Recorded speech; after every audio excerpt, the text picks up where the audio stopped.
അസ്സലാമു അലൈക്കും. 17,07,301 തീർത്ഥാടകർ പങ്കെടുത്ത ഇക്കൊല്ലത്തെ ഹജ്ജ് കർമ്മം ഇന്ന് ദുൽഹജ്ജ് 13 അവസാനിക്കുകയാണ്.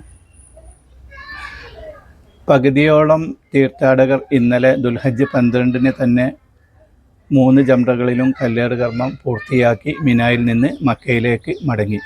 ബാക്കി വരുന്ന മുഴുവൻ തീർത്ഥാടകരും ഇന്ന് വൈകുന്നേരത്തോടു കൂടി കല്ലേറ് കർമ്മങ്ങളെല്ലാം പൂർത്തിയാക്കി മിനായിൽ നിന്ന് മക്കയിലേക്ക് മടങ്ങും.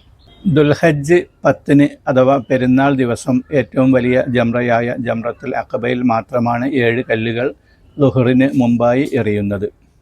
തുടർന്ന് ദുൽഹജ്ജ് 11, 12, 13 തീയതികളിൽ ജംറത്തുൽ ഊല, ജംറത്തുൽ ഉസ്ത, ജംറത്തുൽ അഖബ എന്നിങ്ങനെ 3 ജംറകളിലും 7 വീതം കല്ലുകൾ വീതമാണ് എറിയുന്നത്.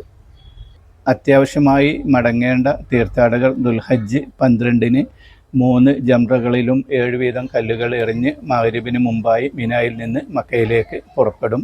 ബാക്കി വരുന്ന മുഴുവൻ തീർത്ഥാടകരും ദുൽഹജ്ജ് 13 കൂടി 7 ജംറകളിൽ കല്ലേറ് കർമ്മം പൂർത്തിയാക്കിയാണ് മക്കയിലേക്ക് മടങ്ങുന്നത്. മുഴുവൻ തീർത്ഥാടകരും മക്കയിലെത്തി ഇഫാദയുടെ തവാഫും സഅയും ചെയ്യുന്നതോടുകൂടി ഇക്കൊല്ലത്തെ പരിശുദ്ധ ഹജ്ജ് കർമ്മത്തിൻ്റെ എല്ലാ കർമ്മങ്ങളും പൂർത്തിയാകും.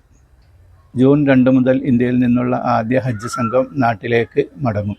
കേരളത്തിൽ നിന്ന് ഈ പ്രാവശ്യം ഷോർട്ട് ഹജ്ജിന് നേരിട്ട് ജിദ്ദയിൽ എത്തിയ തീർത്ഥാടകർ ജൂൺ 7 മദീനയിലേക്ക് പോകും. തുടർന്ന് 3 ദിവസം അവിടെ ചെലവഴിച്ച ശേഷമായിരിക്കും അവർ നാട്ടിലേക്ക് മടങ്ങുന്നത്. ജനറൽ വിഭാഗത്തിൽപ്പെട്ട തീർത്ഥാടകർ മദീനയിൽ 10 ദിവസം ചെലവഴിച്ച ശേഷം മദീനയിൽ നിന്ന് നേരിട്ട് നാട്ടിലേക്ക് മടങ്ങും. പരിശുദ്ധ ഹജ്ജ് കർമ്മം നിർവഹിച്ച എല്ലാ തീർത്ഥാടകരും ആരോഗ്യത്തോടു കൂടി നാട്ടിൽ തിരിച്ചെത്തി കുടുംബത്തോട് ഒരുമിച്ച് കൂടാൻ അള്ളാഹു തൗഫീഖ് ചെയ്യട്ടെ.